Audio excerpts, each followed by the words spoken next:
মায়ের গর্ভে যখন সন্তান, তখন ফেরেশতা লিখে দিচ্ছেন এক, তার হায়াত কতটুকু হবে, ব্যাস লেখা হয়ে গেছে। লেখা হয়ে গেছে মানে যা হায়াত, যা অপচয় করেছেন তো করেছেনই, এখন সারা জীবন যদি মাথাটা ঠুকরে ঠুকরে কাঁদেন, তাও ওই অপচয়কৃত দিনগুলো ফিরে আসবে না। শিক্ষা নেবেন না এখান থেকে? 30 বছর চলে গেছে মানে 30 বছর আল্লাহর নাফরমানি করেছেন, সারা জীবন মাথা ঠুকরে কাঁদলেও ওই 30 বছর ফিরে আসবে না। আসবে যুবক ভাই? অতএব কি করা উচিত? ফিরে আসা উচিত নাকি এভাবেই চলতে থাকবে? লেখা হয়ে গেছে, বাড়বেও না কমবেও না। 2, রিজিক কি কি পাবেন, আপনার রিজিক সব লেখা হয়ে গেছে। এখন আপনারা কি রিজিকটাকে হালাল পথে চাচ্ছেন না হারাম পথে? যদি হালাল পথে চান ওই অ্যামাউন্ট অফ রিজিকই পাবেন, যদি হারাম পথে চান ওই রিজিকই পাবেন, এর বাইরে যাবে না। রিজিক যাবে, যাহলে সবর করেন, আল্লাহ পাক হালাল পথেই রিজিক দিবে ইনশাআল্লাহ তাআলা। রিজিক বৃদ্ধির জন্য কিছু আমল আছে, তার মধ্যে শ্রেষ্ঠ আমল হচ্ছে নামাজ, এর সাথে চাশতের নামাজ পড়া। চাশত মানে সালাতুদ দুহা, এর আগে ইশরাকের নামাজ আছে।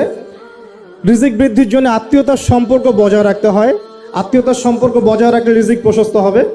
বেশি বেশি যে আল্লাহ জিকির করে এবং কোরআন তেলাওয়াত করে তার রিজিক বাড়ে আলহামদুলিল্লাহ, এবং যে আল্লাহর রাস্তায় খরচ করে তার রিজিক বাড়ে ইনশাআল্লাহ। এই রিজিক বাড়ার কিছু পলিসি আছে।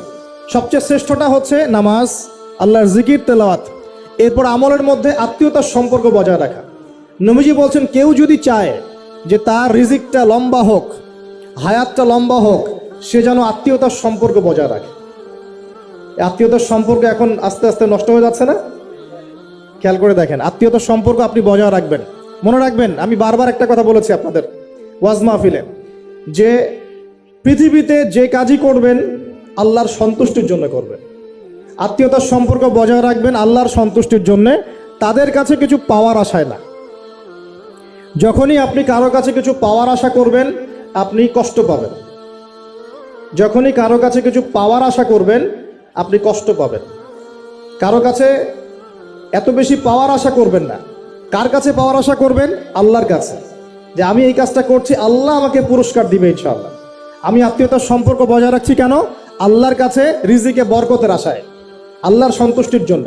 মনে রাখবেন প্রিয় ভাইয়েরা, আমল কবুল হওয়ার শর্ত মোটামুটি 3টা। কয়টা?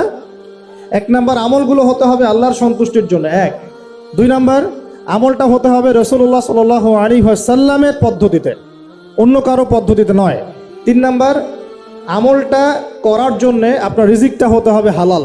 হারাম রিজিকের আমল আল্লাহর কাছে কবুল হয় না। আল্লাহ পাক আমাদের সবাইকে হালাল রিজিকের ব্যবস্থা করে দিন এবং রিজিকটাকে প্রশস্ত করুন, আমিন।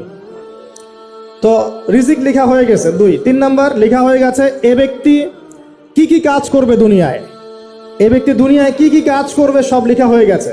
এখন যদি একটা চোর বলে যে আল্লাহ পাক আমার তাকদিরে লিখেছিলেন যে আমি চুরি করব, তাই আমি চুরি করেছি। এখন যদি একজন ধর্ষক বলে আল্লাহ আমার তাকদিরে লিখেছিল যে আমি ধর্ষণ করব, তাই ধর্ষণ করেছি। এখন যদি যারা এই জনগণের কিছু সম্পদ আত্মসাৎ করে খেয়ে ফেলছে তারা যদি বলে আল্লাহ তাকদিরে লিখছিলেন জন্যই দুর্নীতি করেছি, তাহলে কথাটা কি হবে? গ্রহণযোগ্য হবে? এখন যদি দলিল দেয় তাকদিরে তো লেখা ছিল। এই আকীদাটার নাম হচ্ছে জাবারিয়া আকীদা। কি আকীদা? জাবারিয়া। এমন একজন ব্যক্তি উমর রাদিয়াল্লাহু আনহুর দরবারে এসেছিল, চোর চুরি করেছে, ধরা পড়েছে। উমর রাদিয়াল্লাহু আনহু বলেছেন হাত কেটে ফেলো। তখন সে বলছে যে আমার হাত তো কাটা যাবে না। কেন? আল্লাহ পাক তাকদিরে লিখেছেন আমি চুরি করব, তাই চুরি করেছে। তো উমর রাদিয়াল্লাহু আনহুর সামনে এই কথাটা বলেছে। আর উমর রাদিয়াল্লাহু আনহু কি বিচক্ষণ মানুষ ছিলেন না বোকাশোকা ছিলেন? বলেন, তার মতো শাসক পাওয়া যাবে? তার মতো আরো একজন শাসক আসবে ইনশাআল্লাহ পৃথিবীতে। তার নাম কি?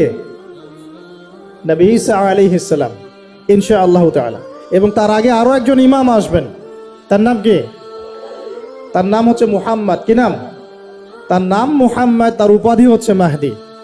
কখন আসবেন? যখন পৃথিবীতে যুদ্ধ বিগ্রহ ছড়িয়ে পড়বে, ব্যাপক আকারে মালহামা চলবে, তখন আসবেন। কাদের পক্ষে আসবেন? মুসলিমদের পক্ষে। কি উদ্দেশ্যে আসবেন? সারা বিশ্বে জুলুম তুলে ফেলার জন্য।